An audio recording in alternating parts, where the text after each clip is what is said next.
যত নেক আমল করে ঈমান তত বৃদ্ধি পায়, যত নেক আমল করে ঈমান তত বৃদ্ধি পায়, যত কোরআন তেলাওয়াত করে ঈমান তত বৃদ্ধি পায়, যত জিকির আজকার করে ঈমান তত বৃদ্ধি পায়। যে কলবের মধ্যে আল্লাহর জিকির নাই, যে কলবের মধ্যে আল্লাহর কোরআন নাই, যে মানুষের দেহের মধ্যে আল্লাহ রাসূলের সুন্নাত নাই, যে মানুষের অন্তরের মধ্যে নবীর প্রতি ভালোবাসা মহব্বত নাই, ওই মানুষের কলব আস্তে আস্তে মরে যায়। এক সময় সে ঈমান হারা হয়ে যায়।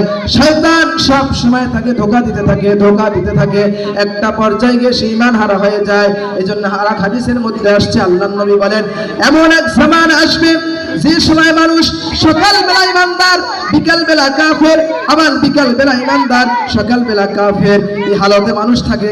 একবার ঈমান আসে আবার বেঈমান হয়, একবার ঈমানদার হয় আবার বেঈমান হয়, একবার ঈমানদার হয় আবার বেঈমান হয়।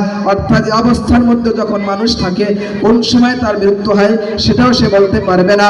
যদি কোনো ব্যক্তির বেঈমান অবস্থায় মৃত্যু হয় তাহলে আর কোনো উপায় নাই, আর যদি ঈমানদার অবস্থায় মৃত্যু হয় তাহলে তার জন্য তো জান্নাত রয়েছে। এজন্য আপনার আমার ঈমানকে ঠিক রাখতে হলে, আপনার আমার আমলকে ঠিক রাখতে হলে, আপনি আমি দামি মানুষ হইতে চাইলে আল্লাহর কোরআনের সাথে সম্পর্ক রাখতে হবে, 5 ওয়াক্ত সালাত আদায় করতে হবে, নেক আমল করতে হবে, আল্লাহর কোরআনের সাথে সম্পর্ক রাখতে হবে। এজন্য আপনার আমার সকলের কর্তব্য কোরআনকে আঁকড়ে ধরা। কারণ কোরআনকে আঁকড়ে ধরলে, কোরআনওয়ালাদের সাথে সম্পর্ক রাখলে, নেককার মানুষদের সাথে সম্পর্ক রাখলে, সত্যবাদীদের সাথে সম্পর্ক রাখলে আপনার আমার ঈমান ঠিক থাকবে। হয়তোবা আপনার আমার ঈমান যে কোনো সময় চলে যেতে পারে।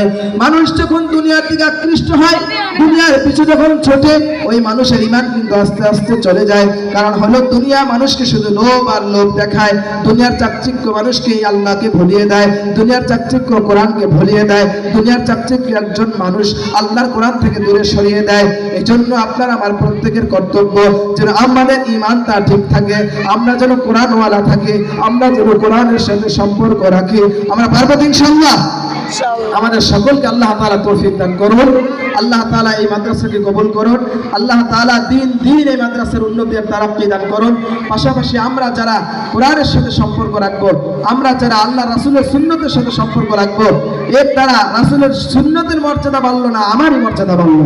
কোরআনের সাথে সম্পর্ক রাখবেন, কোরআন ওয়ালাদের কাছে যাবেন, তাদের সাথে ভালোবাসা মহব্বত রাখবেন। এর দ্বারা কোরআনের যে মর্যাদা ওটা তো আল্লাহ দিয়েছিলেন, কিন্তু আপনি আমি সম্পর্ক রাখার কারণে আপনার আমার মর্যাদা আল্লাহর কাছে বেড়ে গেল। এজন্য আমাদের প্রত্যেকের কর্তব্য, আমাদের মারা যেতে হবে। দুনিয়া এটা থাকার জায়গা না, এখান থেকে আমরা সকলেই চলে যাব।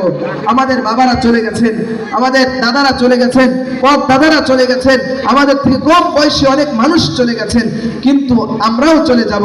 কি নিয়ে যাব? আমাদের ইমানি হালত কি অবস্থা, ইমানের কি অবস্থা, আমরা কি কোরআনের সাথে আছি, আমাদের ইমান কি ঠিক আছে কিনা, না আমাদের ইমানের মধ্যে ভেজাল আছে, এটাও আমাদের দেখার প্রয়োজন।